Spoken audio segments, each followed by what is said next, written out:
Hello everyone. तो last part में हम लोग देखे थे जिंगी विंग के ऊपर बहुत ज़्यादा गुस्सा हो गया था और हांगन जून उन लोगों के पास आके पूछता है कि तुम लोग यहाँ पे क्या कर रहे हो। तो आज का पार्ट हम लोग शुरू करते हैं। जिंगी और सुजुए हांगन जून को बो करता है और जिंगी फिर कहता है, हांगन जून ये कर स्लिप यहाँ पे आपको नहाते हुए देखने आया था, इसे अभी के अभी यहाँ से निकाल देना चाहिए। वांग जी ये सुन के सोचने लगा, विंग मुझे पता है तुम यहाँ से निकलने के लिए ये सब करने वाले हो, लेकिन मुझे माफ़ कर देना, मैं तुम्हें अकेला नहीं छोड़ सकता अभी। फिर वो जूनियर से पूछता है, तुम लोग यहाँ पे क्या कर रहे हो। ये सुन के सुजुए कहा, हांगन जून हम लोग आपको बुलाने आए थे। मो विलेज से जो हम लोग शॉर्ट लेके आए थे उसे शांत करने के लिए सारे एल्डर्स और जेहो जून 2 घंटे से मेडिटेशन रूम में कोशिश कर रहा है, लेकिन अभी तक वो लोग बाहर नहीं आए और बेल बजना भी बंद नहीं हुआ, इसलिए हम लोग थोड़ा चिंतित हो गए थे और आपको बुलाने आ गए। वांग जी विंग से कहा, तुम जिनसी जाओ, मैं ब्रदर के पास जा रहा हूँ, और वो मेडिटेशन हॉल की तरफ चला गया। इधर विंग उन दोनों जूनियर से कहा, मैं भी तुम लोगों के साथ जाना चाहता हूँ। 2 जूनियर्स और विंग उस हॉल के बाहर 1 घंटे से खड़ा था, लेकिन हॉल का गेट खोल नहीं रहा था और बेल बजना भी बंद नहीं हो रहा था, इसलिए विंग अब सोचा उसे अंदर चलना चाहिए। वो आगे बढ़ के गेट से खोलने का ऑर्डर दिया और जिंगी ये देख के कहा, तुम पागल, ये गेट कोई किसी ऑर्डिनरी गेट नहीं है, ये किसी आम इंसान के लिए खुलता नहीं है। और तभी विंग के ऑर्डर से वो गेट खुल गया। विंग अंदर चला गया। विंग अंदर जाके देखा सारे एल्डर्स ज़मीन पे पड़े हुए हैं और सिचेन और वांग जी बहुत बुरी हालत में अपना गुचिन और फ्लूट बजा रहा है उस शॉट को शांत करने के लिए।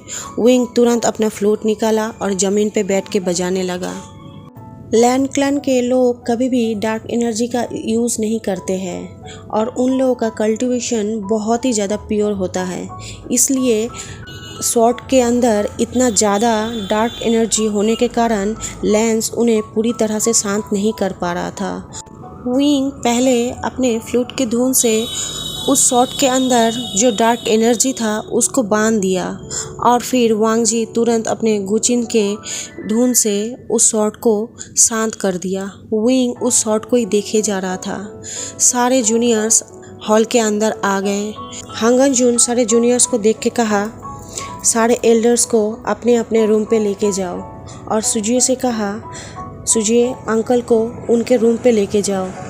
विंग को तलवार की तरफ इतना गौर से देखते हुए वांग जी सोचा, ज़रूर विंग के दिमाग में कुछ चल रहा है, और वांग जी विंग से पूछा, तुम कुछ सोच रहे हो। विंग ये सुन के थोड़ा घबरा गया। फिर वो कहा, हाँ, इस तलवार में बहुत ज़्यादा रिसेंटफुल एनर्जी है और ये लगता है मुझे कि इस तलवार के ऑनर को किसी रिसेंटफुल एनर्जी से ही मारा गया है, इसलिए ये स्वॉर्ड रिवेंज चाहता है। ये सुन के जेहो जून थोड़ा घबरा गया और कहा, ऐसा नहीं हो सकता। जेहो जून के कांपते हुए वॉइस को सुन के वांग जी कहा, ब्रदर आप ठीक तो हो ना। विंग ने कहा, जेहो जून आपको पता है ना इस शॉट का ऑनर कौन है। सिचेन वो सुन के पहले विंग के तरफ कुछ देर देखा और चुप रहा, फिर कहा, दग्गा। वांग जी तुरंत कहा, निमेंजू। वांग जी और सिचेन को इतना कंफ्यूज देख के विंग बिना सोचे ही पूछ लिया, क्लैन लीडर नी मर गए हैं। ये सुन के दोनों भाई विंग की तरफ देखने लगा। विंग दोनों भाई के आंखें देख के समझ गया वो कुछ ज़रूर गलत पूछ लिया है, और फिर अपना सर झुका के हंसते हुए कहा, मेरा दिमाग सही काम नहीं करता है, मैं हर चीज़ बहुत जल्दी भूल जाता हूँ। वांग जी कहा, क्लैन लीडर नी 2 साल पहले ही मर चुके हैं। वो अपने मानसिक संतुलन खो दिया था मरने से पहले, लेकिन उनको कोई मारा नहीं था, वो अपने बीमारी से ही मारे गए थे। विंग ने कहा, अगर वो ऐसे ही बीमारी से मर गए थे तो उनके तलवार पे इतने डार्क एनर्जी कैसे आया, और ये तलवार रिवेंज क्यों लेना चाहता है। सिचेन वांग जी से कहा, वांग जी ये तलवार दग्गा का ही है, लेकिन इससे ज़्यादा मुझे कुछ नहीं पता, लेकिन मैं ये जानना चाहता हूँ दग्गा के तलवार में इतना डार्क एनर्जी आखिर आया कहाँ से। विंग कहा, मुझे लगता है तुम दोनों भाई को अकेले में बात करना चाहिए, मैं चलता हूँ। वांग जी कहा, जिंगसी में मेरा वेट करना। विंग घूमते हुए हंसते हुए कहा, ठीक है हांग अंजुन। और एक बात, मुझे लगता है इस मैटर को तुम लोगों को सीक्रेट रखना चाहिए, तो तुम लोगों को इस मैटर को इन्वेस्टिगेट करने में सुविधा होगा। विंग जिंगसी पहुंचा और जिंगसी पहुंचते ही वो सोचने लगा क्लाउड रेसेस से कैसे बाहर निकला जाए। वो पूरा जिंगसी घूम के देखने लगा। वो वांग जी के बेडरूम पे गया और वो पहले जो देखा वो बहुत ज़्यादा शॉक हो गया था।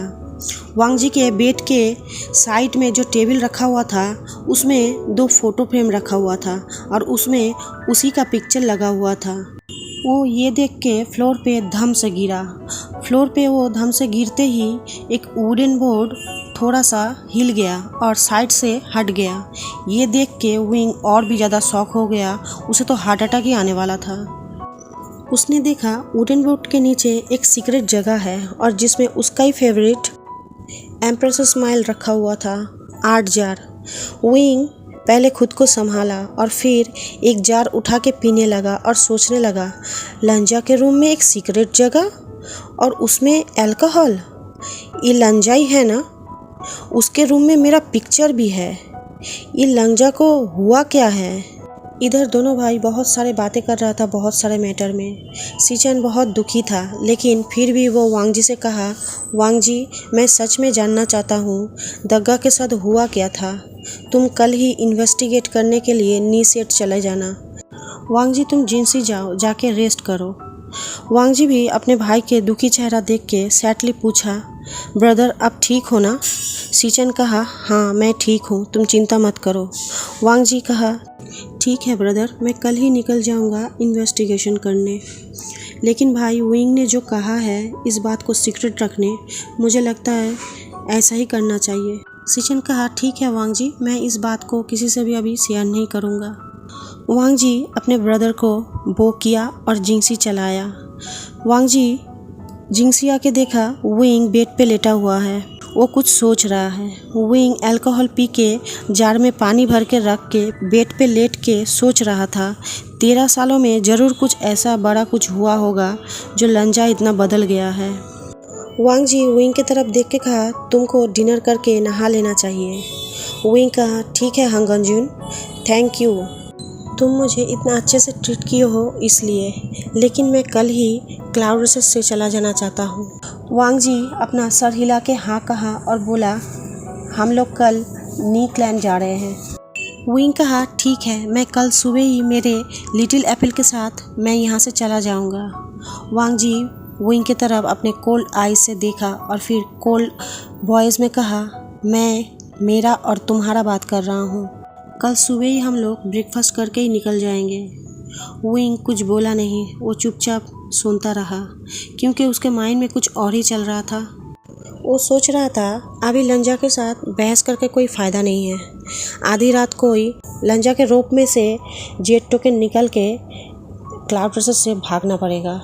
दोनों एक साथ डिनर किया और फिर विंग नहाने चला गया। वांग जी स्टडी रूम में बैठ के अपना गुचिन बजा रहा था। विंग नहा के बाहर आया। वांग जी विंग के पास गया और कहा, 9 बज चुका है, ये सोने का टाइम है, तुम बेडरूम पे सो जाओ, मैं बाहर स्टडी रूम पे सो जाता हूँ। विंग कुछ कहता उससे पहले ही वांग जी वहाँ से चला गया। विंग बेड पे तो लेट गया था, लेकिन वो सोया नहीं था, वो इंतज़ार कर रहा था कब लंजा सो जाए। इधर वांग जी भी लेट गया था, लेकिन वो सो नहीं पा रहा था। वो कैसे सोएगा, जिसके लिए वो 13 साल इंतज़ार किया है, वो अभी उसी के रूम में उसी के बेड पे सोया हुआ है। वांग जी ये सब सोच ही रहा था, तभी वो सुना स्टडी रूम में कोई आ रहा है। उसे पता है ये कौन है। वो अपना आंखें बंद कर लिया। विंग पहले वांग जी के बेडरूम में खोजा, लेकिन उसे जेट टोकन नहीं मिला। तब वो स्टडी रूम में वांग जी के पास आया। उसे पता है जेट टोकन वांग जी के पास ही होगा। वो पहले धीमे पाँव वांग जी के पास गया और देखा वांग जी सोया है कि नहीं। वांग जी का आंखें बंद था। ये देख के वो वांग जी के तकिए के नीचे और वांग जी के रोप के अंदर जेट टोकन खोजने लगा। वांग जी तुरंत अपना आंखें खोला और पूछा, ये तुम क्या कर रहे हो? विंग पहले घबरा गया, फिर वो सोचा लंजा को बिल्कुल भी पसंद नहीं उसे कोई टच करे। ये अच्छा मौका है क्लाउड ट्रसेस से बाहर निकलने का। विंग वांग जी के ऊपर लेट गया और फिर कहा, मुझे अकेले में नींद नहीं आता है, मुझे यहाँ तुम्हारे साथ सोना है। वांग जी कहा, तुम मेरे ऊपर से हटो। विंग कहा, नहीं, तुम्हें पता होना चाहिए, मैं अगर यहाँ पे रहा तो ऐसा कुछ तो होगा ही। वांग जी कहा, तुम मेरे ऊपर से हट रहे हो या नहीं? विंग कहा, नहीं। अब वांग जी पूछा, तुम जैसा बोल रहे हो तुम वैसा ही चाहते हो? विंग कहा, क्या? वांग जी कहा, ठीक है, ऐसा ही होगा। ये बोलते हुए वो विंग के ऊपर बॉडी ब्लॉकिंग स्पेल कर देता है और अपने चेस्ट के ऊपर सुला लेता है। विंग तुरंत चिल्ला के कहता है, हांगन, छोड़ो मुझे जाने दो। वांग जी धीरे से कहा, क्लाउड ट्रसेस में चिल्लाना मना है और तुम ही ऐसा चाहते थे। अब तुम सो जाओ और ज़्यादा बात करोगे तो मैं तुम्हारे ऊपर साइलेंसिंग स्पेल भी लगा दूंगा। और फिर खुद के और विंग के ऊपर ब्लैंकेट उड़ा के कैंडल बुता देता है। विंग स्पेल के डर से चुप हो जाता है, वो कुछ कहता नहीं है, लेकिन मन में सोचता है, ये लंजा को हुआ क्या है? ये लंजा नहीं हो सकता, ज़रूर लंजा का दिमाग में चोट लगा है। विंग वांग जी के इतना करीब था, विंग बहुत अच्छे से वांग जी के चेहरे को देख पा रहा था। विंग वांग जी के चेहरे को देखते हुए मन में सोच रहा था, ये कितना सुंदर है, कितना हैंडसम है।